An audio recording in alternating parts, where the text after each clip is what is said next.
National T. It hit different when they're known all around the world. From city to bright lights. I was made for this moving. The ladies love me all around the world. No confusion. Elevated Talks in this thing. You got your boy Stand Out in the building. You know how I'm feeling. Okay, we got a special guest. We always got a special guest because the only special guest comes on this podcast. Okay, we got my boy Brandon Gilmore. Now, Brandon Gilmore ain't no punk now. Okay, like, you know what I'm saying, he looked like a young spectacular from Pretty Ricky. Yeah, but hey, this guy is a businessman. He's a well-educated man that's led teams. He has a diverse platform and portfolio and everything that he does, from coaching all the way to business. Brandon, tell the guests and everybody who you are. Oh man, we appreciate that intro, man. That was very lovely. I appreciate that. Well, yeah, I'm Brandon from Houston, Texas, born and raised all the way.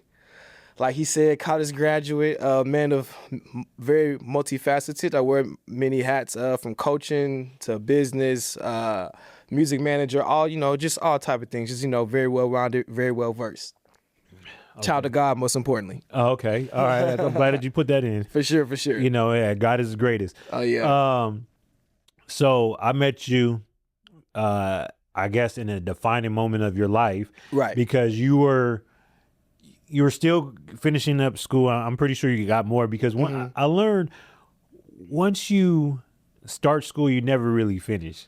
You know what I'm saying? Once you get the master's, you go to the doctor. Every time you go to the doctor's office, you see like 30, 40 degrees and plats and certificates on the wall and stuff. And I learned that with people that once they get past that master's, they just keep on going. Is that something that... No. No. So I'm done after my master's. So truthfully, I come from a family full of educators. Education is very important in my household. So you know how some families, they compete in athletics. My family is education. So my family, my mom has a PhD. My sister's in lieu of getting her PhD. My dad has his master's and things like that. So it was only natural that I had to jump in there and to compete. But I'm done after my master's. School is cool, but I know my limits. I knew my limits too. So you almost like the Nunu of Houston. Remember from ATL, Nunu? Ah, man, nah. The male version. You got a 2-parent household. I don't come from a 2-parent household. Well, okay, my family dynamic is unique. So my parents split when I was young. However, my stepdad stepped up, so he's been there like a huge part of my life. So I do, but I don't come from a 2-parent household. But despite all that, my parents, they never let that get in the way. My dad was always involved in my life, very active in things. So, yeah. Okay. Is it, I got my son in here and, he lives in a 2-parent household. Well, would you say is kind of sometimes it's a little confusing, like living in a 2-parent household, because you got these rules over here, but you have these, even if they're on the same accord, right? But you got this going on over here, but you might get away with this over here, I don't think it's confusing, honestly. I think it's shaped in you in different type of ways and different type of structures. So my mom, she was more very more disciplined, very more structured, very more, organized. My dad, he was kind of more laid back and relaxed. So I think having those balances of different parenting styles kind of helped me maintain a good balance and be level headed, But you are right though. You do know some parents you can get away from. I knew there's certain things with my mom I could play on and get a reaction out of her, and same thing with my dad. You know what I mean? So yeah. Okay, so you came from Houston, Texas to Vegas. Yeah. Okay, so you went to what college did you go to? University of Houston, the downtown location, but shout out to all UHD locations. Okay. Yeah. Okay, how was that? Because Texas is such a big place. For sure. It's a big little place, I say, because Texas could really be its own country in a way. Yeah. But we tried to succeed from the U.S. at one point. It's like California. Yeah, we That's tried why to California and Texas don't get along, you know what I'm saying? Yeah. But, it didn't, once you go to, every city in Texas is different. Dallas is different from Houston. Houston is different from San Antonio. San Antonio is different from Amarillo. Amarillo is different from El Paso. Midland, Texas is different from everything. And everybody has their own different type of country vibe. So it's like being in different parts of the South, even though you're in different cities in that one state. You know what I'm saying? How was it growing up in Texas, man? Come on. I'm from California, so. Yeah. So I ain't gonna lie, Texas, you know, I'm a little biased, but that's the great state, you know. I always say, you know, God sure does love Texas. So that's, you know, that's always my favorite saying. Growing up in Texas was amazing. Particularly, like I said, I'm from the Houston area, but I've had the experience to travel and like be all over, from San Antonio to the Dallas area to Austin area to like the small towns in East Texas like Nacogdoches, Tyler, things like that. Texas is very unique. Everyone's kind of the same. Everyone's just like real big on respect. Everyone gets along and stuff like that. For the most part, yeah, you're going to have like your little skirmishes. That's just natural everywhere. But Texas is very cool, very laid back, very chill. We're very prideful. Some people take us as boastful, you know. I mean, that's depending on, you know, who you asking. But nah, we're our own like unique place. We have our own set of rules and laws that we live by, to be honest. We're like our own world, you know. So let's get into a little bit of sports, and then we're gonna segue into something else. But we got to get into the sports because that's how I originally met you. Oh yeah, for sure. Let's do it. Okay, so you grew up in Texas, you know what I'm saying? Houston, Texas. So what's the best city for sports in Texas? That's tough because you got talent everywhere. I'm always be biased and say Houston, but you can't forget the places like Allen, Duncanville, DeSoto, Cedar Hill, even like Cibolo still out there in the San Antonio area. You got them boys way up there in Denton, Crawley. I mean, Texas is just everything is football. It's literally God family football or football family, depending on who you're talking to. Football is everything. The best talent, I don't know, man. That's so tough. So many people come from all over. You got the legends like Eric Dickerson coming from the smaller towns. The legends like Earl Campbell, Earl Thomas. I mean, like there's just so many. Thurman Thomas. Just so many. So many. Okay. I mean, you know, I can't let you talk too much. You know, 'cause I'm a Californian, born and raised. You know, I lived in Vegas for a long time, but you know, Texas, when we looked at everything when it came down to rankings, even though like, you know, back when I played, we didn't have state championships in California. Right. So, you know, 6A, 5A, 4A, you know, and then you just had like your CIF championship, and your city championship, stuff like that. But and then until after I graduated, that's when they started doing the state championship. And now these kids, they got it where they almost got like national championships. I don't know if they actually play, but I know that they rank them, and then in the top, I think they do play now. Yeah. So, but back when I was growing up, you know, you had to schedule that game or whatever. But we used to always look at Texas like, oh man. And then Friday Night Lights came out when I was in high school, in the show, and so we looking at Carter and you know, we had people that was like everybody knew a Booby Miles. You know what I'm saying? And like that really kind of made us really had like, if you didn't have a rivalry with Texas, like just growing up, just seeing rankings and seeing like different highlights from out there, like you after Friday Night Lights, you had that rivalry. It felt like it was, if you played football at a high level, like you had that. And you know, when I was growing up, you know, the best team at the time, one of the best team at the time in the nation was Long Beach Poly.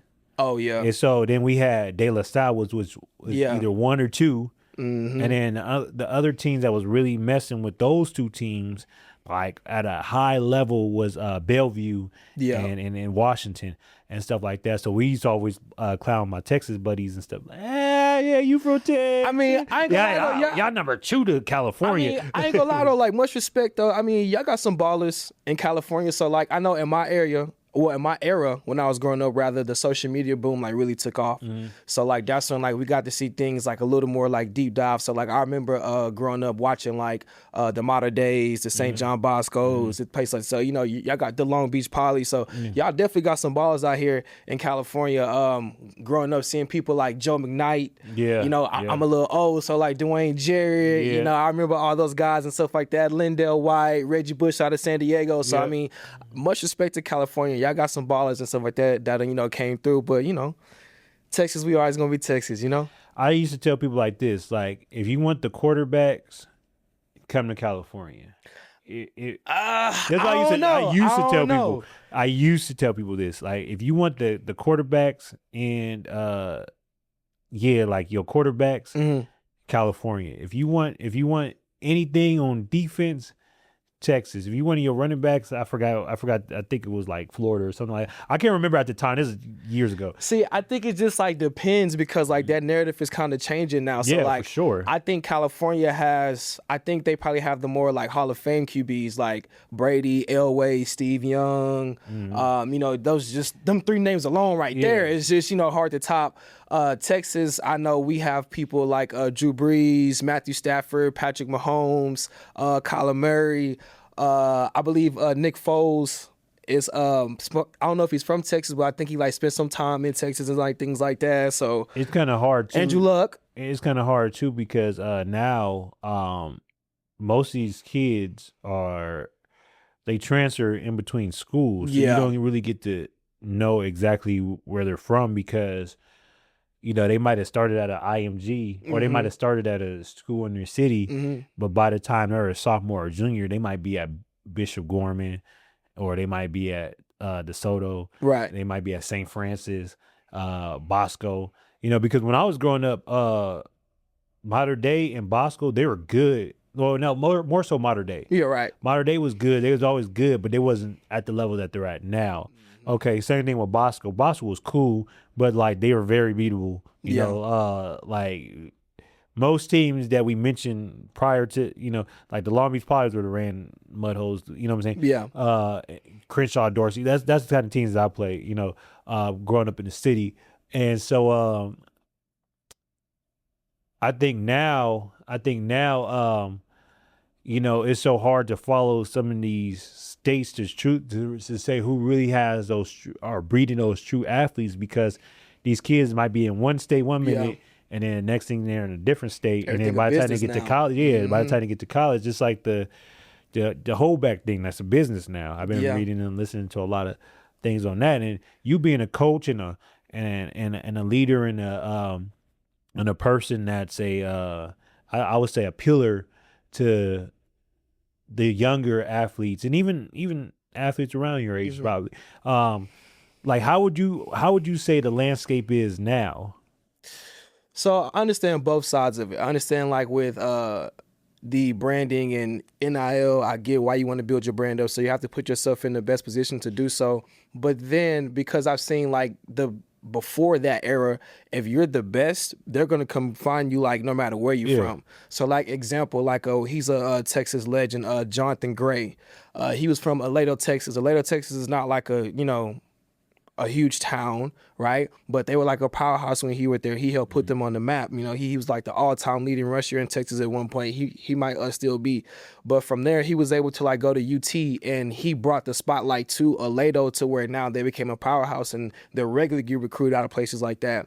So what I'm saying is, at the end of the day, you still have to be the talent. No matter where you go, no matter who you are, you still have to be the talent. So you still have to develop yourself. I think sometimes you have these people, they're running from like adversity. They're like running from those obstacles. And people forget sports build character, especially football. You're not gonna always be the man. You're not gonna always be. You may be that 1 5-star or 4-star where you from, but it's 100 of those all over. So you can't be afraid, always trying to run away.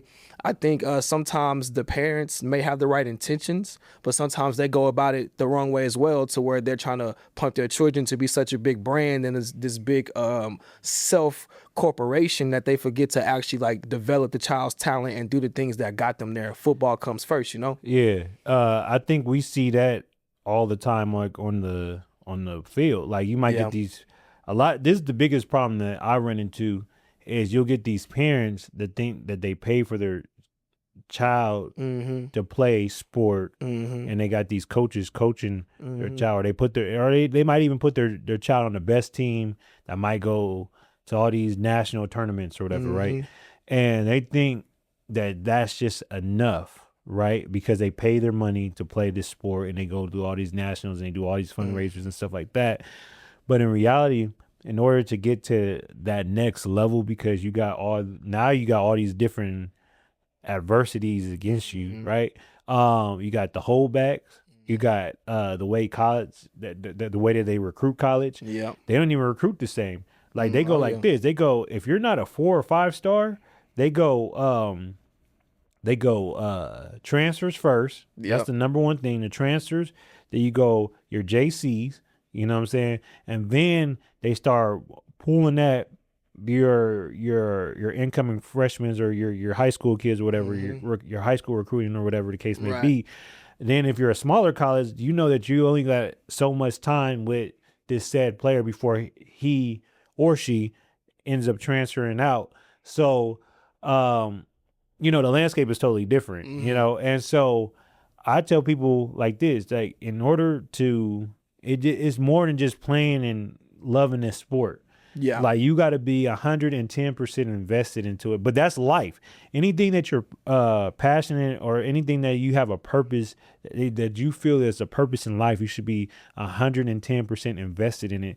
So signing your kid up for a sport and just thinking that, okay, they're good at this sport and they could just be under these coaches and they could go to these fly teams and win all these championships and shit. That's cool, but that's not what it is. You know what I'm saying? Like you got to get that extra training. Right. You got to get a nutritionist. You got to get you got to have that athlete on a tight program. You got to keep them away from people. You know what I'm saying? Because that's the number one thing. You know, with most boys, girls and the wrong friends is the ones that keep you out the game. You can have the most talent in the world, but those two. I think it's interesting that you say all that because you know, me and my friends, we always had a conversation. I think a lot of things that you pointed out, as much as those are good things that get you to the next level, I think because there's so much emphasis on those now, it's almost taken away like the love from the game now. You get some of these kids who they go through all these certain trainings and like regimens that by the time they get to that collegiate level, they're already burnt out. They're burnt. To where they're already mentally checked out of it. So I think you got to have like a healthy balance of it both, to where it's like, again, I understand the branding part and one of those opportunities, but you also got to keep loving the game, because if you lose that love for the game, that's going to stop everything else around it. That's a fact. And that's why, you know, like we have plenty of conversations where I'm like, I don't participate in spring tackle football. Like, you know, they could do 7-on-7, they could do flag, I hope they do another sport, but if they're doing spring football, like tackle football, like I think is a detriment to them, because by the time I've seen it for years, I've been coaching 16 years. I see them by the time they get about 13, they don't have no more passion. They're burnt out. They're tired of it. They don't even care about it by the time they're high school. If you look at the landscape now, a lot of these high school teams don't even have freshman teams no more. Yeah, depending on where you at. I mean, it's like, I know being from the South, like spring football is big. So like, I'm an advocate of spring football. I just think it's about how you go about it, because you don't want to injure your players or like burn your players out. But I'm a huge advocate for it. Spring ball, that's where you earn your spot. That's where you earn your keep. That's like where you see. But your spring ball is different from spring ball this way. Like spring ball out there is like a spring game. You guys are conditioning for like for example, like the college spring ball, right? Yeah. Out here, they're just really, with most guys, let's be honest, they use it as a recruiting tactic so they won't lose their kids. So they'll play this sport at a high capacity level. And when I first started coaching, spring ball used to be for the kids that wasn't developed fast enough, or that's, you know, needed more time to develop. They'll play spring tackle football to get better, so they could get better for the fall of the following year, you know, if they're behind or something like that. So let me ask you something. With you being in the coaching space as well, what do you think, in your opinion, is such the biggest differences between football regionally, such as like football on the East Coast different from football down south and football from the West Coast. Obviously, weather and climate and stuff like that. But why you think it's so different? As in, like, example, I know on the West Coast, some schools they don't even have like a middle school. Like, you don't even play football in middle school. It's Pop Warner all the way up to a certain age. Then you That's just how go it is in straight to California. then you just go straight to high school. Versus like with me in the South, it's Little League, middle school, high school, then collegiate. If you're able to get to that level and so forth and so forth. You know. That's literally the difference right there. Like growing up in California, even here in Vegas, is no. We had a little middle school league out here, but it wasn't a middle school league. It's basically a Pop Warner league. They call it the middle school league. But out there, they do. You pretty much stick with your team. Like you don't see. Well, I don't know how it is now, but you didn't see a lot of people jumping around from team to team. Yeah. They stayed with that team. So like once it comes to spring, you had your spring, your 7-on-7s, your spring workout. That's when they got stronger, faster. You know, in the spring, but they stayed with the same coaches, the same program, stuff like that, and then all the way into high school. So you went from like 8 or 7 to high school with this. I mean, it's different now, obviously, but you know, and I have buddies, especially that I play ball with. Once you got to the 6th or 7th grade, now you're trying out for your middle school team in Texas, or you know what I mean, and then you might have played Pop Warner still, or whatever the case is, if you're just trying to just get that, if you just wanted to keep on playing and get that extra work, you know. But we didn't play in California. We didn't play year round. The spring was to get faster and stronger, and to get your hand-eye coordination better. That was what the spring was for. You know? Yeah, we don't play in the spring. It's just like you said earlier. It's like practices and stuff like that. But it's not like an actual spring league. Somewhere. Like we're not playing other teams. We're just like scrimmaging ourselves, getting better. Most in the South for sure. Most of everybody is like dual athletes or multiple sports athletes. So like after the season, you got your friends going to basketball, some going to baseball. Most of everybody going to track so they can get ready for the. You know what I'm saying? So you know. I think it just depends on like where you at, but I've always noticed like the West Coast is different, and I see pros and cons as well. Like some of the pros is like if a kid does wait later, their body's more developed and stuff like that. So I can understand that aspect of it, but then it's like it's harder to teach someone to play football when they get to that level a little bit because it's some of those natural fears you got to get out. Like when you young and you playing tackle, like you used to getting hit, like you got it out of you. When you older, it's your first time putting on pads and you ain't never got hit before and stuff like that, you may have to adjust. And that could really, you know, slow some people's processes down mentally. And that's why with kids that start off a little bit later, I try to start them off with defense first. Because if you're used to getting the hitting, I mean, if you're giving the hits, it's easier to adapt a little bit to the game most of the time. For me, what I've seen and how I coached it, whatever. But you know, some people they just have that natural. They just had that natural raw athleticism where, you know, they just step into it and it's like they've been doing it for years or whatever. Yeah. But me, like, if you just start putting on pads and you late to the game, I hope that like you played other sports or you worked out or did something, because when you raw and you trying to do it at the last minute, it's hard. For sure. Yeah, it's because like at that point, some people like this how they eat, this how they gonna feed their family. So you food at that point. Yeah. Like they're looking for their way out. For sure. You know, and you know, I know plenty of guys that was like they were dogs, but like it was guys that wanted it a little bit more. Yeah. And so by the time they got to that high school level, that college level, everybody could be good Pop. You could be a superstar Pop Warner, and then they blow up your head. And then by the time you get to high school, when the talent level start evening out a little bit, and then now they get punched in the mouth and shit. You know, it's happen all the time. Yeah, they think Lil Pee Wee was good because he was running 4 or 5 touchdowns of Pop Warner, but then it's just like they don't realize that's just Pop Warner. And now you're moving up, and he ain't the same no more. Yeah. How would you say for you personally that football shaped your life? Football shaped my life a lot of ways. It taught me like discipline and like structure, being like a part of a team, honestly, and like keep myself like self motivated. In football, you always got to compete for spots, compete for that next level, and that's the same thing in life. In life, you always gonna have different obstacles and different things that you have to compete. So you have to keep doing different things to get yourself better. Such as that's why I went to college.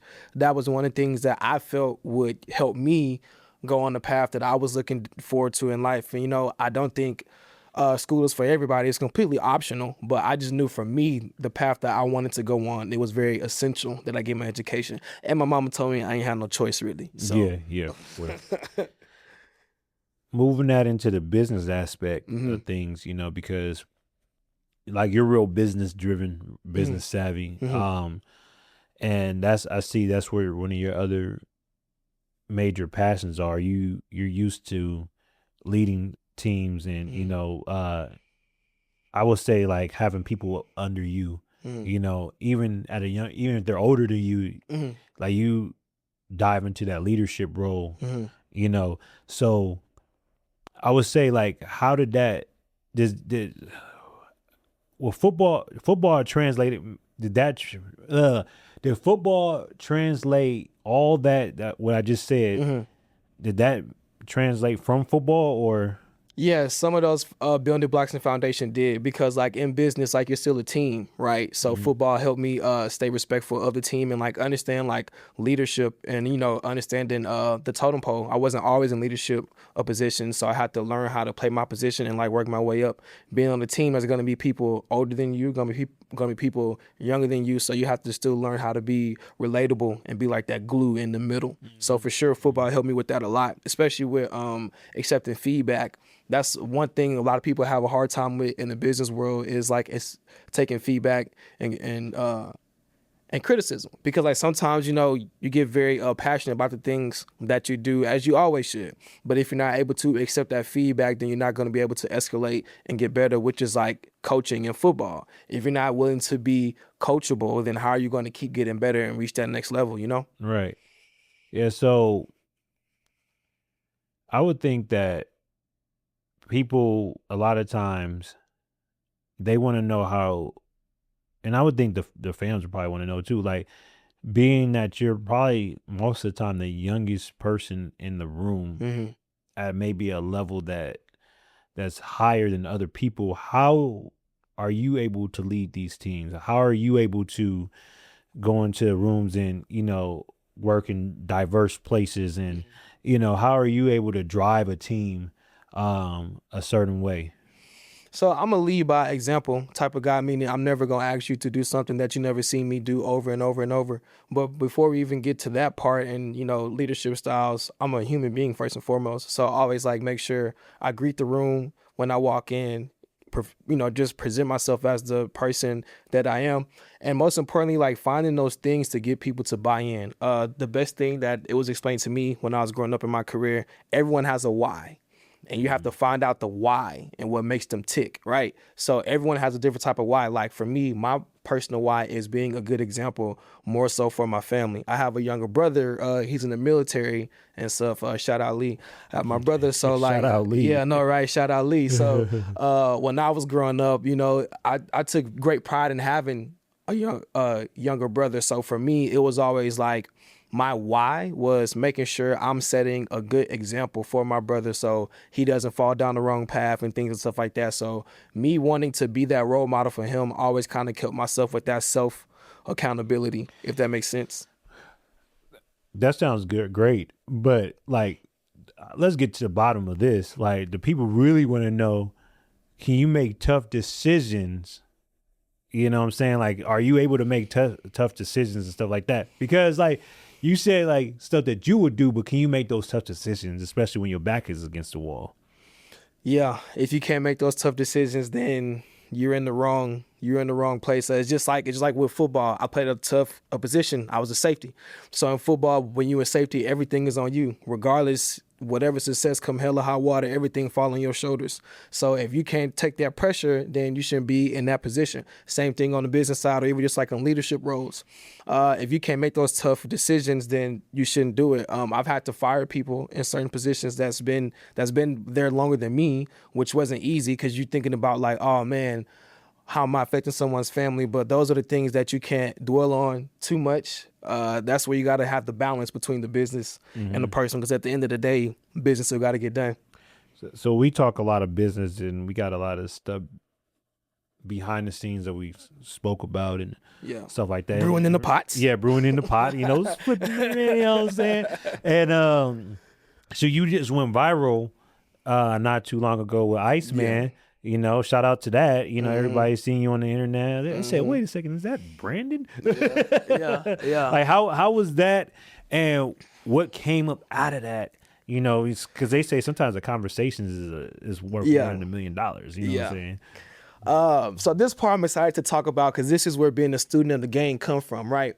So all day I'm a student of the game. So like whatever industry that I'm working on in that time, I'm studying. So like I said, music is one of my lanes and one of my avenues. So I'm constantly watching different music podcasts, and not just about the artist, but who's the person behind the artist. So the most average person, they may not know who a person's manager is, or who a person's producer is, or who a person's stylist even is. But I do, because I'm watching everything. I'm trying to find everything. So with that situation, I'm in the airport, and I see Rainwater, and people walking past him, and in my head, I'm like, man, like that's Rainwater.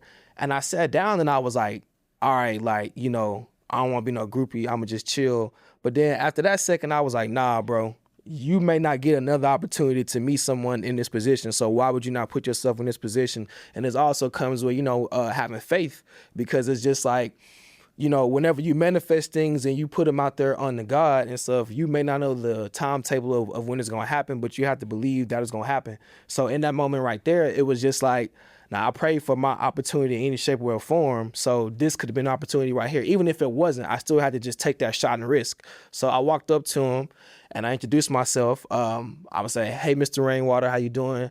My name is Brandon. I'm not a rapper. I'm not this. I'm not that. I'm just a young man. Wait, hold on. Time out. So Rainwater, a person that super viral, everybody knows. And he's a huge music manager for those who don't know. So he was like he's like Mo3's manager. Yeah, but everybody knows him just from social media. Like, you know what I'm saying? And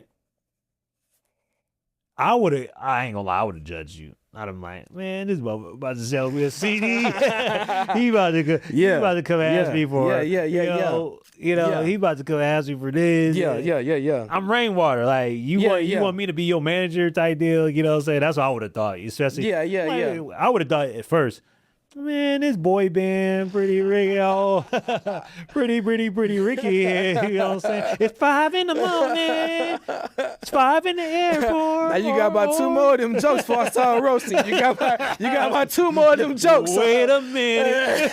That's one. You got one more before I get on you. You know what I'm saying? He about to come sell me a CD and some Skittles. You know what I'm saying? Man. So you approached Rainwater. You had the balls and tenacity to approach Rainwater. So first off, I mean, I'll get you the kudos because it's like, all right, he ain't trying to sell me nothing. He approaching me on another level. My bad for interrupting, but I just had to throw that in there. I mean, it's all about presentation and like who you are. So like when I was growing up, I was always taught it's in you, not on you. So I never had to worry about being nobody but myself, because everything that I speak and everything that I say, you know, it's in me, is what's been instilled in me, you know, from God, and my family just matured it and nurtured it. So when I met him, it's like I said, I literally said, Mr. Rainwater, because it was like, if I'm coming to you on business, I'm not finna come to you as if I already know you. I'm not finna come to you as like, yeah, you may present yourself as Rainwater, the manager on social media and stuff, but I'm not a rapper. So I'm not finna come to you with that type of energy. Like I said, I'm a business guy at the end of the day. So when you walk in these rooms, you gotta know how to present yourself. Me saying Mr. Rainwater, let his whole guard down, because most people don't say Mr. Rainwater unless it's business type of conversations. So by me saying that, it let his guard down, and we had a actual real impactful conversation that led to the posting and things like that. And I didn't even ask for it. Just, you know, me just presenting myself a certain type of way, you know, blessing it happened. That's dope. That's dope. And then from there, like I'm seeing you, get posted on different Yeah. people's and social medias and stuff like that. And what did after that talk and him posting you, like what transpired from there? Because I'm pretty sure people was hitting you like, hey, let me give you this to give to this person. You know what I'm saying? Like, For sure. That started happening instantly overnight. People who I didn't even think knew who I was or was even watching me, like that happened like overnight, to where people started sending me their music. People started sending me different professions and crafts that they work on, all because of a post and things like that. So it worked out in my favor. I was able to make connections and utilize those platforms and things like that. I was blessed to be on this amazing podcast here and things and stuff like that. Appreciate y'all having me again. So, I mean, when God gives you opportunity, you just gotta know how to take it and run with it, but do it the right way. Like I said, I didn't present myself in any type of way that wasn't me. So it made it just natural and organic for people to want to take to me and want to start working with me. So now what's next? What's next? Like, So now what's next? Now that I have eyes on me and stuff and things like that, I want to build my brand. And like I said earlier, I'll lead by example. So before I try to get those up under me to help propel those careers, I have to be that first blueprint of myself and start putting myself out there and keep building my brand up and keep constantly going to the next level. So it's going to be more shows. I'm sorry, not more shows. Well, more podcast shows. That's what I meant. So more like podcast shows, stuff like that. Just, me putting myself out there more, kind of letting the world know what I do and things and stuff like that before I start launching out the major projects. Like, okay, we got this cooking up. We got this cooking up. I got to put myself out there first. You got like a lot of high energy, Yeah. Like, so for the people, like, because I like to give game, especially to men, but to everybody. But what are some of the things that that drives you? And like, let's talk about some of the things. Like, let's talk about your day-to-day basis. Like you wake up. Like what gets you moving outside of like God waking you up and stuff For like sure, that. for sure. What I mean? Like what gets you inspired throughout the day? You know what I'm saying? What drives you? What's some of your passions that make you want to do this now? Like, because it sounds like to me, everything you say, you want to be in the business management aspect of everything. So you want to be that Brandon Knight. That should, Yeah. because you ain't that big, you know what I'm saying? You ain't that scary neither, you know what I'm saying? Yeah. I'm thinking that you gonna sell me some beats in a t-shirt. No, I'm just all jokes. But you know what though? I use that to my advantage though, because a lot of people look at me, they don't know like if I'm a rapper, if I'm a producer, if I'm this or that. So when I started talking, I thought you was like a model or something like a dude. Hey, but you know what though? Having all publicity is good publicity. So if people, I like the fact that when you look at me, you don't know exactly what I am, which is what makes a successful business. Like example, Walmart, right? When you hear Walmart, you don't know that it's a grocery store, but they're not only a grocery store, they got electronics, they got a auto body shop in there and stuff like that. So it's like, that's how I kind of wanted to model and brand myself, to where it's like, when you hear Brandon, you have to ask, or you have to stop and ask me, what do I do? Or man, you may do this, you may do that. And that's how I get you to automatically buy in. Okay. So it's strategic. I did it on purpose. Oh, okay. Yeah. All right. So what is your day-to-day routines like to keep you in that great headspace and shit? Because I mean, I didn't see you irritated and flustered at certain things, whatever the case may be. But then again, like for the most part, like you keep a calm, cool balance and stuff. So it's like, all right, yeah, he's high level. Yeah, you know what I'm saying? For sure. High energy. Yep. A day-to-day routine for me, and like what keeps me motivated and going is like I said, like my why is really important in my life. So I always wanted to be impactful in my family. So I wake up every day and I think about how can I impact my family, even if it's something small, like in the family group chat, if I could, start the day off and get everybody laughing or something like that. Just energy like that keeps me going. So using something like that just propels. So from having that on my mind, next is to the music I'm listening to that day, because music and everything is about your energy and your aura and the vibe and like what you put out there. So I may wake up, give y'all some game. I may wake up one day and put some James Brown on, or I may wake up one day and put some Temptation on, and that kind of settles like my smoothness in a way and things and stuff like that, because those are very calm and collected types of music artists to listen to. Some of my favorite artists as well. Outside of that, I stretch. I'm real big on stretching, working out, things and stuff like that, and just keep myself informed and in tune with what's going on in the world. People ask me all the time, like, because I don't have a big social media presence, so people don't ask me all the time, like, man, how you know this person, or you know all this, or you know all that, but you don't have that huge presence. And it's just like, when you're really in tune with something and things like that, it's a natural thing that just come out of you, you know? Sometimes like that huge social media presence, or what appears to be a huge social media presence, is sometimes deceiving, because For sure. a lot of times these people, they just might follow for follow, whatever the case may be, or they might have bots, whatever. But a lot of them, like, whenever they're pushing something, you see that they don't have a huge turnout on what they're pushing, because they don't, like, their quote unquote presence is bought.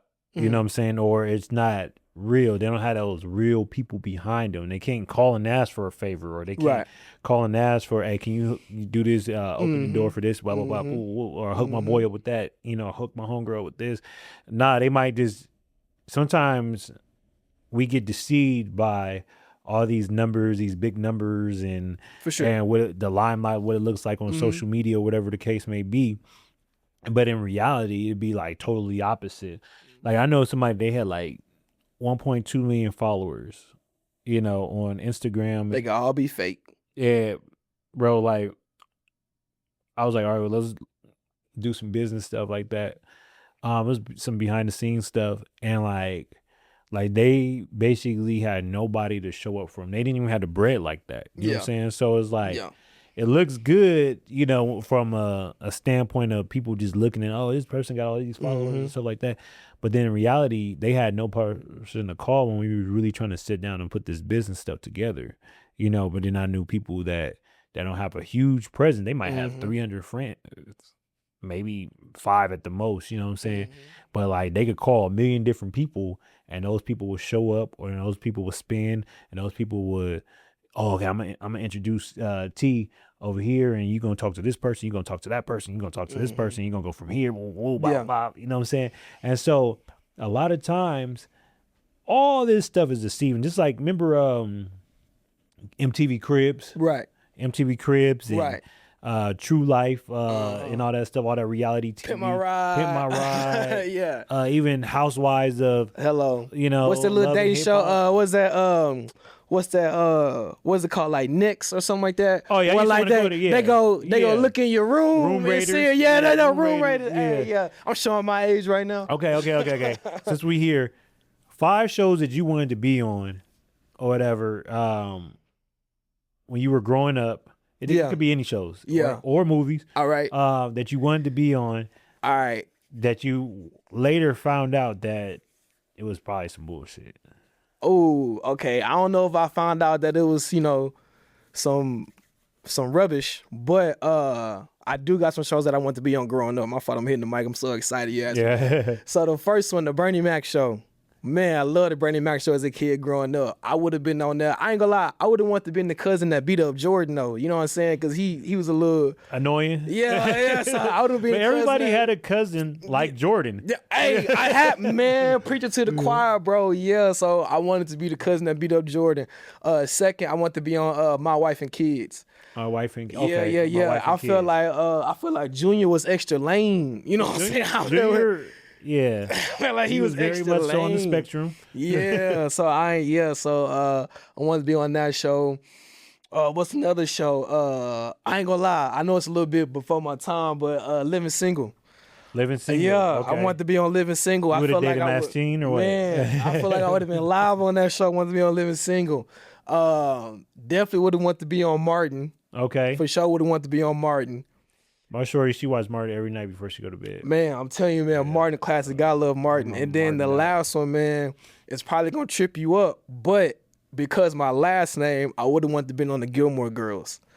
Cause my last name Gilmore, so it would have just worked out perfectly fine. It would have tripped a lot of people up, but you know, hey, Yeah, worked out because just you would have fine. looked like a polka dot on that show. All right, see, there we go. Hey, but you know what? Everybody need a little seasoning. You feel me? Everybody need a little They flavor. were like, what does this do? Is he supposed to be the butler or something? Man, they thought I was the adopted Gilmore or something. On a Gilmore, come on, man.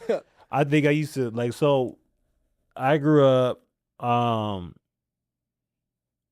yeah, and a little bit around that era, a little bit above it, but yeah, I used to want to be on Room Raiders for sure. Yeah, you look like a room raider. Yeah, next. You probably, you probably would have had all type of little weird little knickknacks in your room and stuff like that. You look like one of them type. What you play, Zelda in your free time or something? Nah. So we'll have to talk about that one. I don't want to embarrass you, but I used to want to go on College Hill. Oh yeah, okay.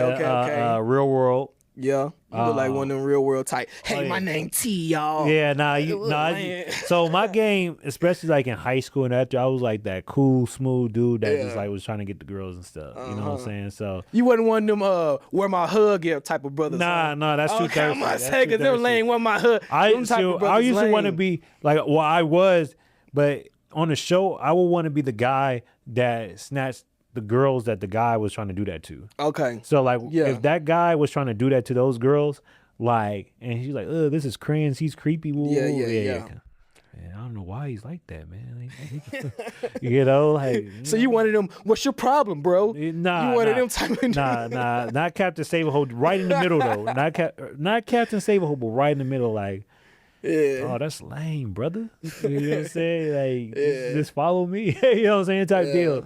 But yeah, that's the shows that I used to want to go on, especially Real World. Yeah, okay. And Eliminate too. Eliminate. Eliminate was cool. Yeah. Fifth Wheel was cool too. You know, but that was like maybe like after the top 5. You know what I'm saying? Yeah. You know. So that was my thing. But be honest with you, growing up, like I never wanted to like limelight. Like I always wanted to be behind the scenes. I always wanted to be that guy that just well connected. You know what I'm saying? I didn't care about all that flashy stuff. I still don't. I like to be out the way, flex occasionally, show up. It's kind of mystery a little bit, and then I'm back out the way again. You know what I'm saying? So that's always been my tactic with the women.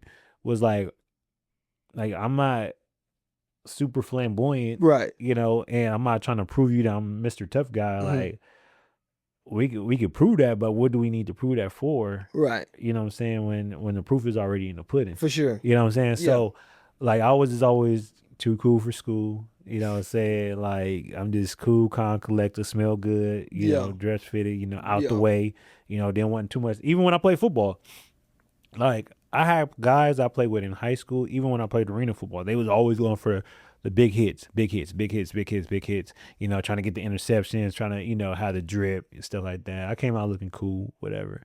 You know what I'm saying? But I'm the one that's making the tackles, but like I ain't making those super big hits. I'm just stopping you. I'm just doing my job. Yeah. Same thing when I do business. Like I'm going to shake hands and I'm going to be the person that connects everybody with everybody, right, or whatever the case may be, right. But then I'm back out the way. Like I don't need to do no more talking. I'm back out the way again. You know what I'm saying? That's me right there. Yeah. So you know that cool. I guess it's that cool player. You know what I'm saying? Like.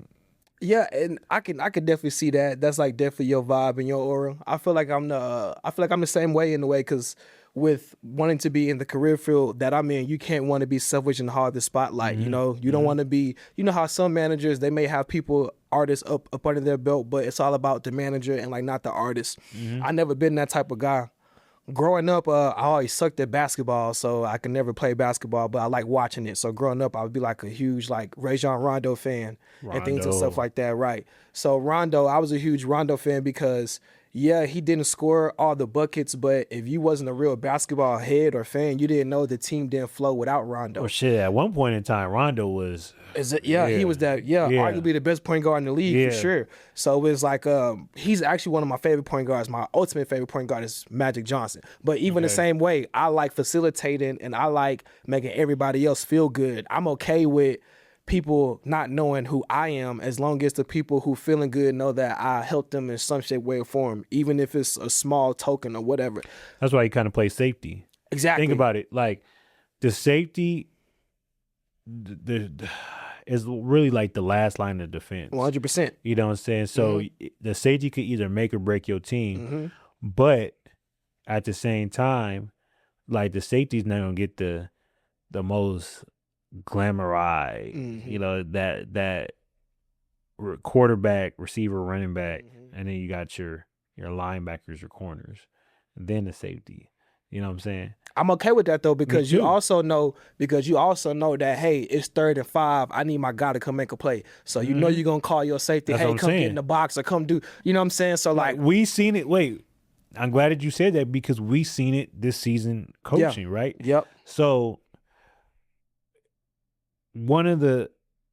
I would say at his age group, one of the best kids at his age group, you know, I just had a conversation about this on the phone yesterday.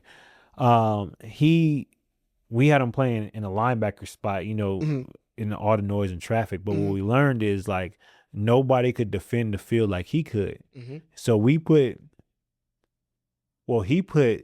the team on his back, and then we all came together and wound up moving him to safety. Yep. And when we moved him to safety, that he was able to see the field a lot more, and he saved a lot of touchdowns. Yep. He might on the defensive side, of course, you know, since he's making most of the tackles out there and doing all this, he got the glamour, but like in a real 11-man defense, well, he probably not. I don't know, you know, because he played more of he's a free safety that played more a strong safety. Yeah. You know, but I don't know. That was the same with me, man. Same with me. I played defense and a linebacker. Nothing glamorous about that, especially when I played. That's why everybody get paid at. The DN's getting paid right now. That D line. When I was playing, that was like maybe 3rd or 4th. Oh yeah. Because you gotta think, at the time. This is still when it wasn't a passing league. When it was still when they were still running the ball too. So it was your quarterbacks, your receivers, running backs, offensive line. Then you go to your corners. Your defensive line and linebackers was maybe tied. Oh yeah. You know. Oh yeah.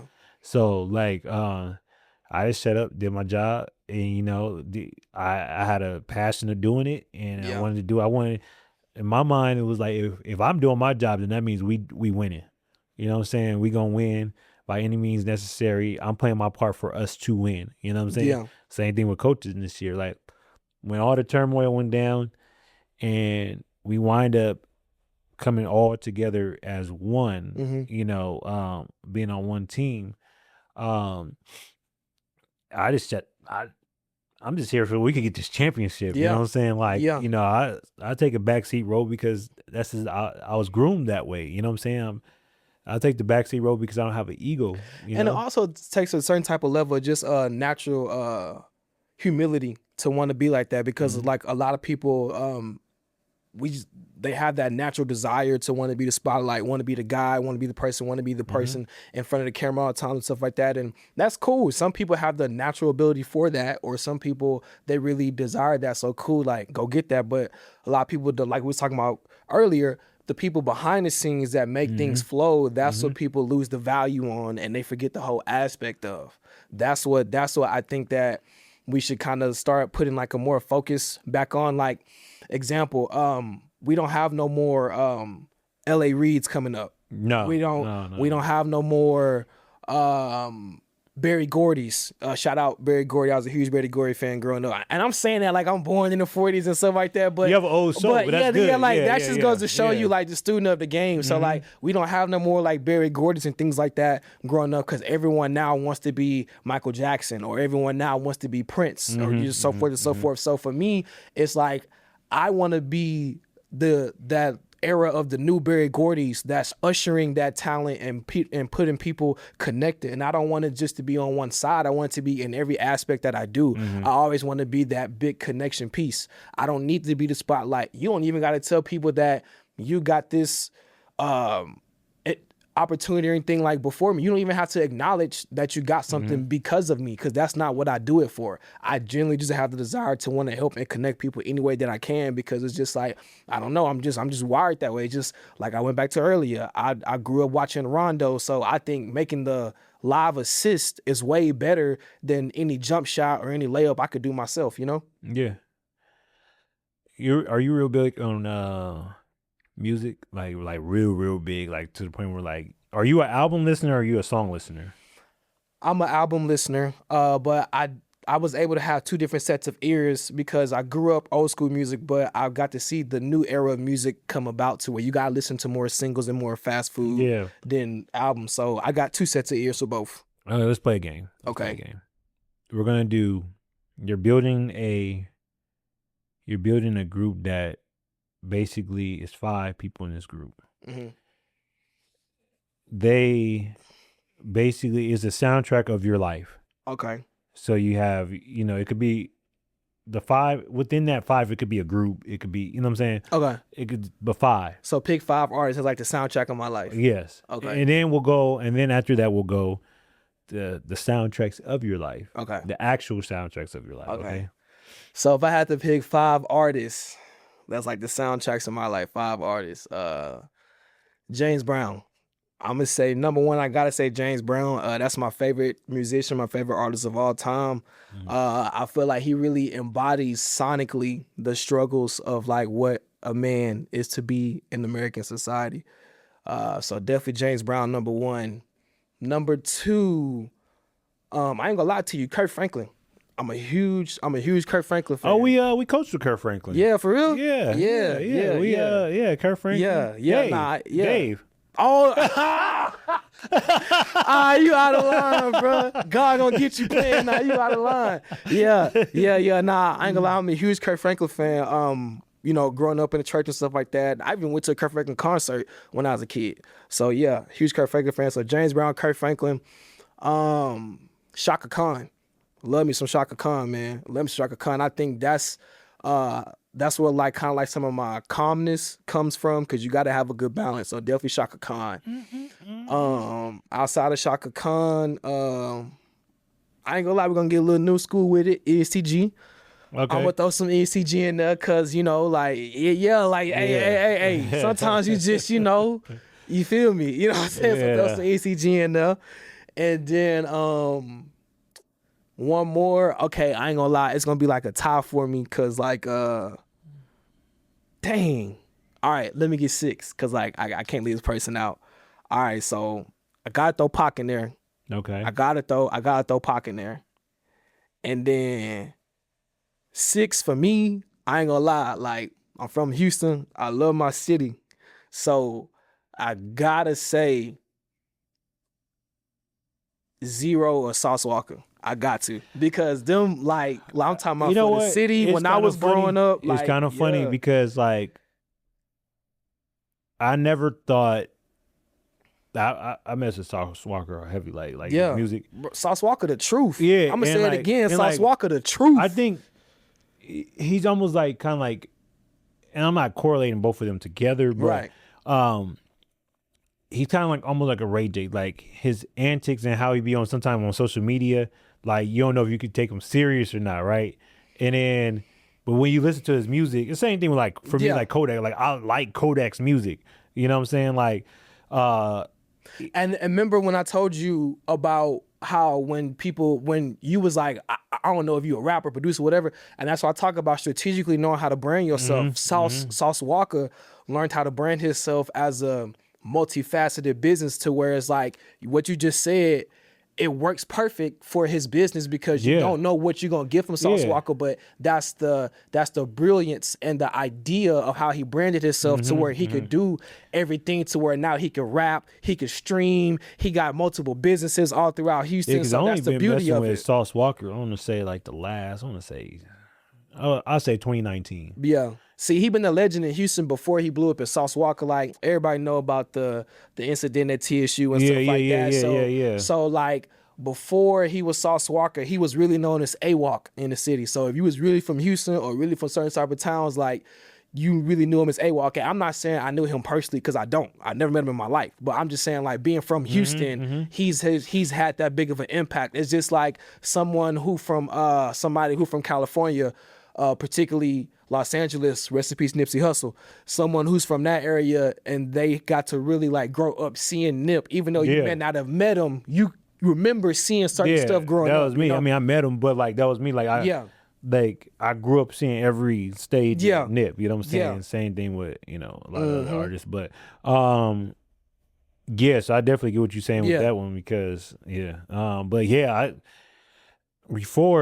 say I got like I started listening to his music like heavy, like 2019 because like when I was living in Nashville, one of my partners, he was from Dallas, and we were in Dallas actually, and then it was a couple different people that he was putting me on to some Texas music basically, and he put me on to him like this is a dude from the internet, you know what I'm saying? Like this dude, you know what I'm saying? So I'm thinking he like.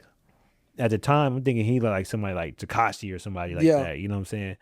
And then I sat down and listened to his music. I'm like, oh, this shit. You know what I'm saying? He be really rapping about some shit. You know what I'm saying? Nah, he's a real lyricist. Like a lot of people be sleep. Man, I'm glad you're on this segment right now. A lot of people be sleep on Southern artists. Like I get we have a different type of lifestyle. We have a different type of like Southern like drawl and like slang and how we say stuff like I say Houston, you know what I'm saying? It's like people be asking me like where you from, like I say Houston, or like I say like Nevada, or I say Sahara, and people be laughing at me and stuff like that. But you take away all that, we really have great MCs from the South, especially Texas. I can name them all day, Scarface, so forth. I can go all day. You know what it is about the South is the South been kind of running like music for a while now.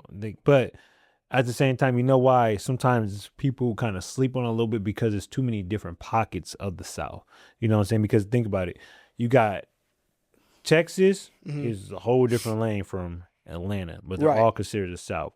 Same thing with like your Florida boys, you know what I'm saying? And then you got, your even Memphis, like some people consider that the South, you know what I'm saying? Like, some people consider that more East, it depends. Like some people think Atlanta's the East because when you in Atlanta, you on East Coast time. So a lot of people think it's the East, but I still consider Atlanta the South. Yeah, most people I think, when people think of the South, most of the time they do think of Atlanta, like Atlanta music. Atlanta's part of the Dirty South for sure. Atlanta, you can't say Southern music culture without Atlanta, from the Outkast to, you got Virginia, Virginia too. Yep. People don't know Virginia the South too. Because like some people equate that with the North, and Nah, East, if you know Virginia's the South, the original 13 colonies when they came over here and they had them tobacco fields and stuff. Yeah, they was in Virginia. So if you know, you know. Yeah, I think some people like always, since it's going towards the East, I always considered it the South, but as far as like musically and I mean regionally too, but and then what else states you got? Florida, you got Florida. Alabama. Shout out to Alabama. They had a recent resurgency of music the past couple years from the No Caps, the Rollos, the Honeycomb Brazy. So I mean, I don't listen to really none of those. Rollo, yeah, but Rollo, yeah. I mean, the South, like I said, man, we have like our own like unique style. Like even the people from Florida, Young and Aces, the people and stuff like that. So I mean, the South has its own unique style, but if you're from the South, every part of it is relatable. Like I said, like I'm from Houston, but when I hear certain Memphis artists, I can still relate to what they saying and what they're going through, because just being from the South, like we could all still relate. See, I'm about to age myself out a little bit, but one of my all-time favorite rappers as far as storytelling is Scarface. For sure. Yeah, Scarface. Have you ever heard Serial Killer by Scarface? Man, look. I used to get age a little bit too. Yeah, so I used to get into debates because, like, me being from the West Coast, everybody's like, if they're gonna say storyteller, they're gonna say probably Cube, right? But I'm like, I used to put Cube, like, I'm weird when it comes to music. I know music really well. So I'll take Biggie. I like Biggie as a rapper better than Tupac. I think that he's a better lyricist than Okay, Tupac. I can see Tupac that. is a better artist, okay, to me. And then as far as Ice Cube, Ice Cube is I would say is probably the bigger artist, but I think Scarface, for me, he was the to me I guess fell more in line with his stories a little bit more. Like he's a better storyteller to me a little bit. It's like right there, 1A, 1B. You know what I'm saying? So don't get me wrong, like Cube Yeah. is that dude, Yeah. and his pen is impeccable. But But that just comes with one of the cultures about the South. We're real good with storytelling, Southern folklore and things and stuff like that. So Scarface, he sound like being on the porch with your grandfather sitting back rocking, drinking some tea. Yeah. And they telling you how it was growing up, but the way they paint that imagery is very vivid in your mind.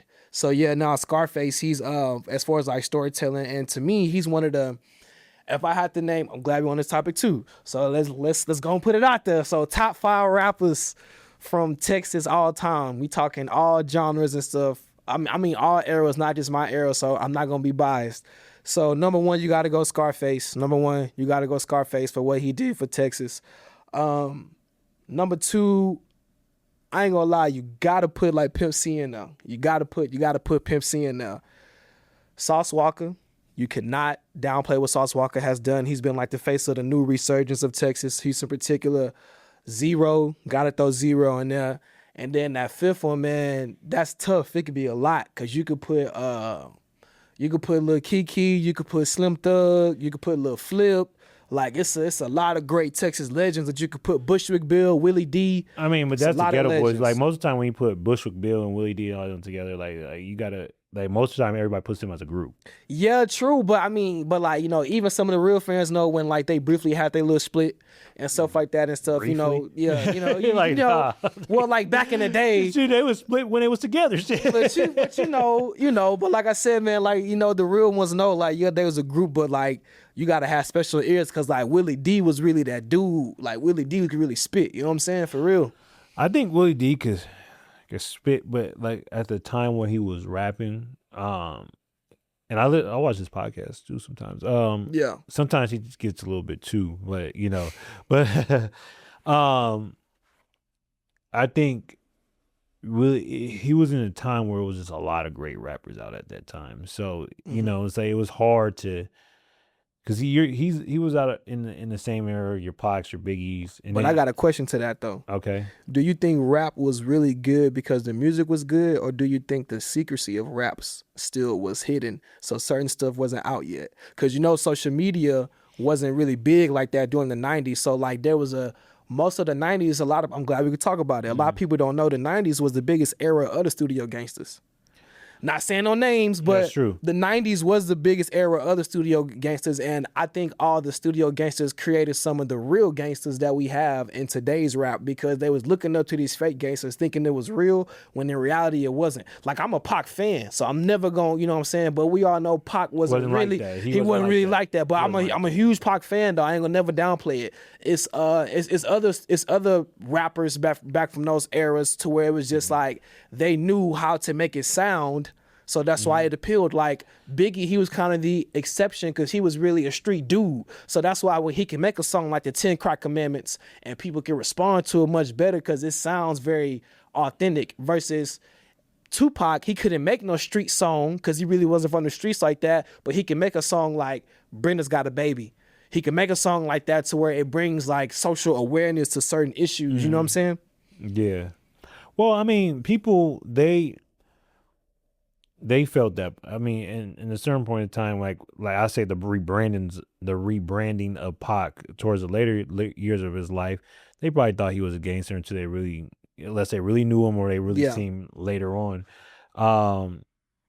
Yeah, I mean, okay, so I say the 90s, the music, it was more of a mystery because like you said, it wasn't the surgence of social media, but at the same time, like everything was a mystery. So like we used to have to go read the back of the CD covers and the album covers and the tape covers and stuff, and go to the CD store and shit like that, and like really try to figure out who these people were. You know what I'm saying? Outside of like their song, like we didn't know who they were outside of their songs and stuff like that, right? And so, yeah, it was a lot of guys that faked it till they made it for sure. Yeah. And a lot of women too. Like, oh yeah, like let's talk about it. Like, I respect Ashanti.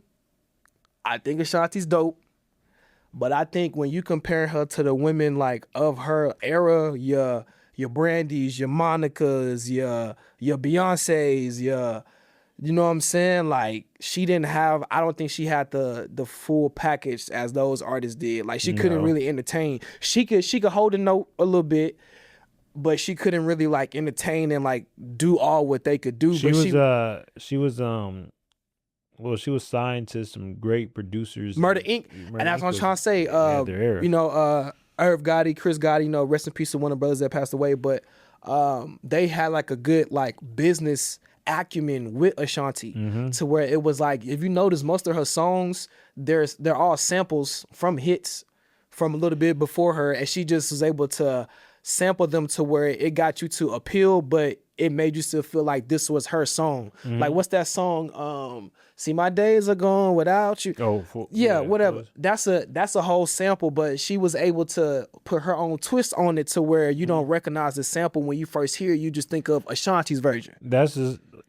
Ashanti and Diddy, like 90% of, I don't want to say 90%, but a large percentage of Diddy's songs is mostly songs that he sampled and redid. You know, again with Ashanti too. And then you had Ashanti had one of the biggest hip hop artists next to her. So like anything that at that time that Ja Rule was on was gold. You know what I'm saying? It was going up. You know what I'm saying? So I got a question to pair what you just said. So like you were saying like how back in the day it was like about the mystery and the mystique, and you had to read the back of the CDs and stuff like that.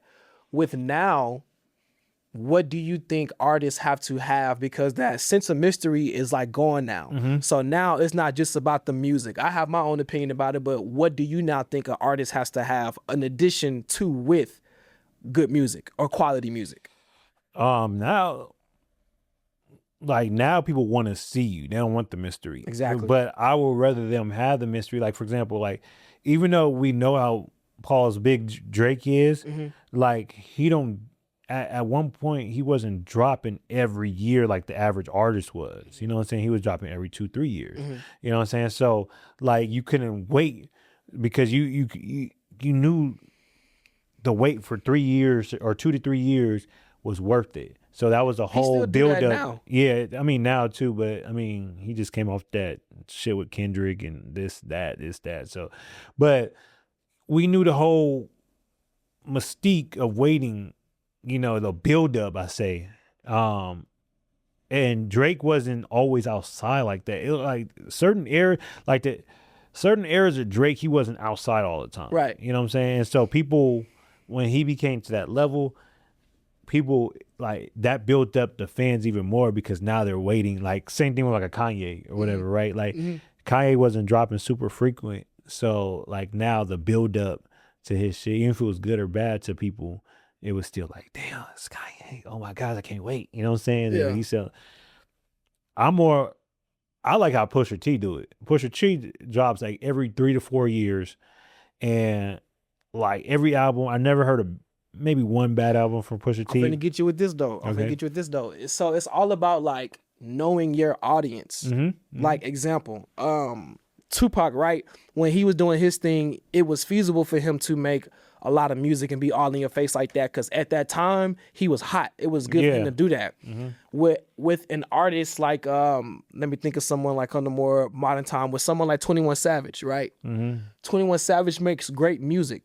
But I think 21 Savage knows if he made a lot of music and put it out there, he will water himself out and people wouldn't want to hear him no more. So I think 21 Savage does a very good job of not only making good music, but he knows the right timing to put out his music to where no one ever forgets about 21 and no one ever put 21 on this bracket of like, if he better than anybody or not, because he was able to create his own lane, and he puts the right music out at the right time when it's needed. But this is why this is why I say we need more Berry Gordy's and more like the management side, because you have to have someone who's strategic and can know that for you. Example, I'll give you a good example of, I think of an artist who rebranded himself recently in a very good way. Finesse 2 Times. I think he recently rebranded himself to where it's like, if you didn't know him for music, you know him for his streams. And now the two is tying together to where Finesse 2 Times, he said he never has to get a Grammy. He never has to worry about having 1 million album sales, because he built that cult fan base and that following to where people actually like him. He is now bigger than any product he can do. So whatever he does is gonna go because people now like him, and that's what I'm trying to get. That's what I was trying to connect. I already got ripped off on like a deal that he had. This is a side note, but I heard he got ripped off for like a deal that he had. Like he's trying to get out that deal. Oh, like his contract with Jay Prince and all them and stuff like that. I ain't gonna lie, we don't speak on business that ain't ours. Yeah, we ain't gonna need to speak on that. We know what I'm saying. I If just you say know, you read know, your you know. We ain't shit. speaking. We ain't speaking on no business that ain't ours. But like he did a really good job of like rebranding himself, and that's why I said like having that management piece is very good and a part of it, because you have to have someone who cares about your career path enough to strategically help you reach your goals to where you want to go. Because some artists is not an artist everybody want to hear all the time. Like there's some artists who could drop like all these drill rappers, they could drop often because they're not making long lasting music. So you want to keep hearing the new, you know what I'm saying? Yeah, because like somebody that did it perfect to me was probably 2 Chainz. Like he was Titty Boy. I'm different. Yeah, I'm different. And then he dropped that. Once he came out with 2 Chainz, he came hard. Pause. But he came hard with the with that album based on a true story, and then all that stuff. And then he just kept on boom, boom, boom, boom. Hey, his hardest song is that Good Morning song. That song Good Morning, and Here We Go Again off that Hibachi for Lunch mixtape. Them some of his best songs. And that Poor Food off that Pink Trap House tape. I like that song. I don't know if that's his hardest, but I mean it's subjective, I guess. Depending on what you like from 2 Chainz. Because when I hear 2 Chainz, I'm looking to feel like, you know, I'm be fresh as hell if the feds watching. Yeah. You feel me? Like I'm trying to feel 2 fresh. 2 Chainz he's one of those artists that never missed for me. Yeah. You know. I think his business acumen is very underrated, and that's why he doesn't miss musically. Another person like that is French Montana. French Montana don't miss musically, even though no one will ever say French Montana is one of the best. He doesn't miss musically because his business acumen is so well, and that's what's missing these days. Having the business acumen can not only get you more money, but it can keep a lot of these artists alive and out of jail because they missing that business acumen. Yeah, facts. How you say you want to have a brand deal, but you're doing things to tarnish your brand? How you want a Nike deal, but you want to be waving guns in your videos and stuff? You're literally scaring money away. Yeah. Like, make it make sense. If you was that's your next lane, what kind of artist would you want, and what Thank you for this question. Yeah. What would be the game that you give to your artists? Like what would you put your artist through? So number one, I want someone that's their art is really in them, it's not on them. So they're not trying to sell me on nothing. They're just literally telling me who they are, and I can see the vision based on how they present themselves and how they tell me who they are. I'm not biased. The one thing I will say is I don't want anything that I can't put my brand behind, because I'm not finna tarnish my brand just trying to help you. I don't want $1 that bad. Like prime example, this may be a little controversial, but so what? Clip it up. Let's talk about it. I don't want no drill artists under my agency or my roster. I don't, because I like the music and I support what them young brothers trying to do, such as finding an avenue to get out. But the things that come with that are just so negative that I don't want to be a part of it. I think about it this way, like, I don't want to be a manager to where someone running up on me because you in some real street beef or whatever. Like that's not what I'm trying to do. I handle my own candle. If I got my own issues, let that be my own issues. But I'm not looking for the next King Von. I don't want the next, what I'm saying? Like recipes to King Von, no disrespect at all, but I don't want those type of artists because I don't want what come with that. A lot of people don't know King Von's manager was shot. You know what I'm saying? He ain't died, thank God, but he was shot.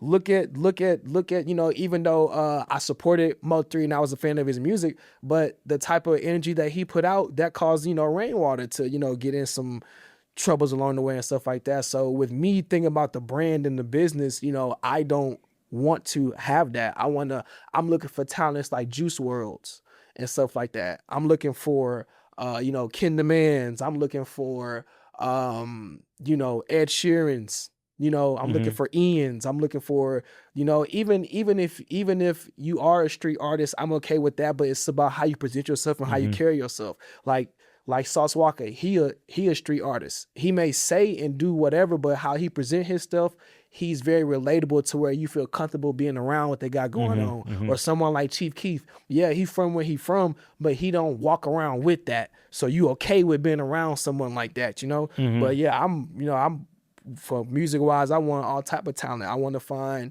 the next Alice in the Glass Lake House, the next Belinda Carlisle's. I want to find let's get this new wave of people going, Yeah, most definitely. Okay, so I even want to find the Red Hot Chili Peppers. You know what I'm saying? I'm a Red Hot. You feel me? I want to find a new Panic at the Disco, a new Maroon 5. Yeah. You know what I'm saying? The whole, whole nine. Shout out Brandon Urie, man. That's I kind of like all that. Like that. Yeah. It's had a special wave for it. Okay. So like I said, we gonna finish playing this game and we gonna get the hell out of here. Let's do it. Yeah. Okay. 5 albums that says, okay, this is the story of my life, Brandon Gilmore. The story of my life. These are the 5 albums. Yeah. That is near and dear to my heart. I could go on a road trip to Houston, Texas from Vegas, listening to over and over from front to back, back to front. Pause.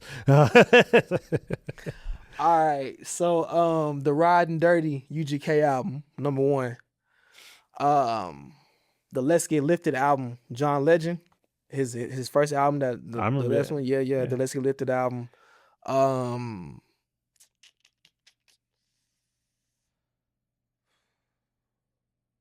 I'm gonna probably have to have a compilation tape of James Brown music, because he's got too many albums and I can't just pick one, and I ain't gonna cheat myself like that. Clark Sisters, the Clark Sisters. I gotta have Hello. I gotta have a compilation of that album, because sometimes when that road get hard and the faith get a little shaky, I gotta hear some Clark Sisters. So definitely some Clark Sisters. And then the last one, I'm gonna need a Get Money tape. So just a tape full of people that just motivate me. So I'm gonna need a couple Dolph songs on there. I'm gonna need a couple ESTG songs. I'm gonna need a bunch of Sauce Walker songs on there. Just the motivation songs and stuff like that. Okay. Now 5 movies that's 5 movies. Are you a movie person? For sure. So 5 movies that just say me. So my favorite movie is Mulan. I love Mulan. I'm talking about the original Disney one, not the other. No. The original Disney Mulan. You had the Mulan little doll and stuff? Nah, see. I was just asking. Nah, there you go, bro. Your mind. No. So you remember when the tape came out? It came with one of those little. Yeah, but nah. I was just asking. Man. Okay. I just like the movie, man. The movie. Outside of that one, I'm gonna probably say State Property. Okay. State Property. Outside of State Property, Belly. Okay. I take it back. Belly, then State Property. Belly, then State Property. All right. 300, The Warriors, and The Notebook. Brandon, you know what you just told me? What? You told me that somewhere in your life you had a culture shock somewhere. I'm trying to be PC right now, right? Yeah. And be good. It's like, but you told me that you had a culture shock and somewhere in there, Yeah. you went from Mulan to The Notebook in between some gutta stuff. Yeah, man. I mean, that's why I said like I'm So you a Japanese fighting romantic dude. but can still, you know what I'm saying, get on that when I need So to. you samurai Negro. Yeah, Bushido Brown, you know what I'm saying? yeah. You know, man. you're going to go for long walks in the park and sashing some stuff, right? Yeah, man. You know, I actually like that Colors of the Wind song on that Pocahontas joint too. You know what I'm saying? But That's your favorite song? Not ain't my favorite, but it's, you know, it's in there. It ain't my favorite, you know. But if you listen to the lyrics of what she's saying some real stuff. Were you a Disney and the kid? movie Apocalypto. What's Was up? you a Disney kid? Yeah, man. When I grew up, Disney was in this. I'm talking about real Disney kid, like when they were doing the when they had the little one. You look like you could have probably been on Gullah Gullah Island You and feel stuff. me? I'm talking about what's that boy Phil Diffie, Hilary Duff, Lizzie McGuire show. You watch Big Bear in the Big Blue House? I was a gangster. I ain't watched that. I'm I knew telling what you, it was though. I'm pretty sure you was on Gullah Gullah Island. Nah. Real 90s baby. I'm talking Molly and the Big Comfy Couch. Okay. Lil Bill. Okay. You know what I'm saying? I know feel Lil me? Bill. Reading Rainbow. You feel me? You don't know nothing about no Reading Rainbow. I bet you was on the Magic School Bus though. Come on now. Come on now. You know I was on the Magic School Bus. You know that. Literally. Land of the Little Times, Land of 4 Times, all that stuff. Yeah. You know, never mind, I'm gonna shut up. We had a parent that was on dinosaurs. Oh man, here we go. I already know where you going. That's your problem, man. That's your problem, man. Always talk about somebody, man. It is what it is. Oh man. Okay, so give the viewers 5 pieces of Brandon's game. This is some game that you want to leave them with. And then shout out all your shout outs and stuff like that. First and foremost, be yourself. Don't never be somebody that you're not. So if you knew you grew up in the church, don't be out here, you know, trying to slide in the demon knowing you a Christian. So, you know, don't be doing none of that. Number 2, no matter what it is, have a plan. Because in life, if you don't have a plan, it's going to get real rocky. It's going to get real hard. So have a plan. Number 3, have a good support system around you. Have people who you trust, people who can uplift you during those times when you need. Number 4, always maintain your focus/discipline. So if you know there's goals that you want to reach, do something to work on those goals every single day, no matter what obstacles may come about. Like prime example, true story. I literally just got hit by a car the other day. I'm getting off work and a car hit me and things and stuff like that. And we already had this already scheduled out in the works and stuff. And I was just like, man, you know, despite whatever happened in that, I'm not going to let that knock me off my focus or my plan to where I'm trying to be. So I still make sure that, you know, I had this taken care of regardless. Like I was on top of this so much when you reached out to me, I gave you my personal number, not even my manager's number. Shout out Sid, the manager. But you know what I'm saying? Like I gave you my personal number just because I was really, really ready.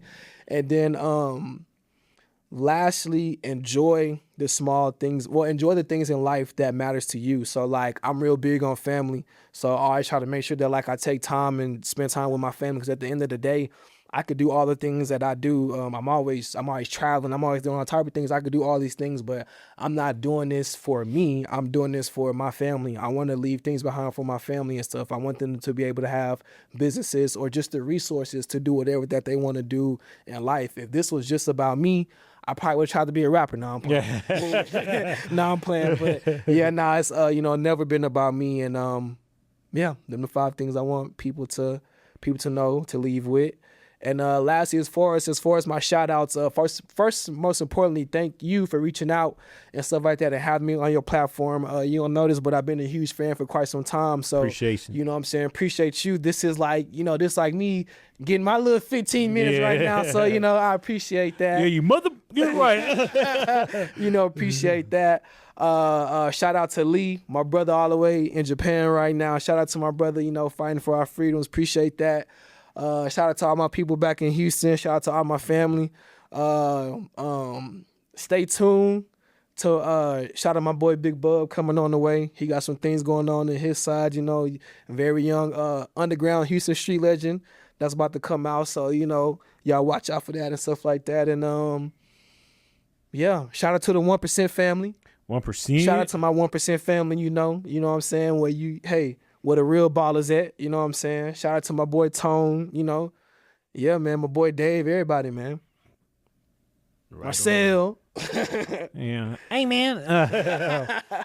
You know, that's an interesting family, you know.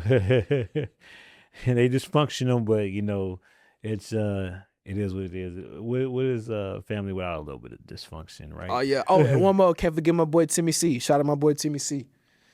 Yeah. Is it hard? Like, this is the last question I have real quick. Is it hard dating, doing all this stuff and business and all this stuff?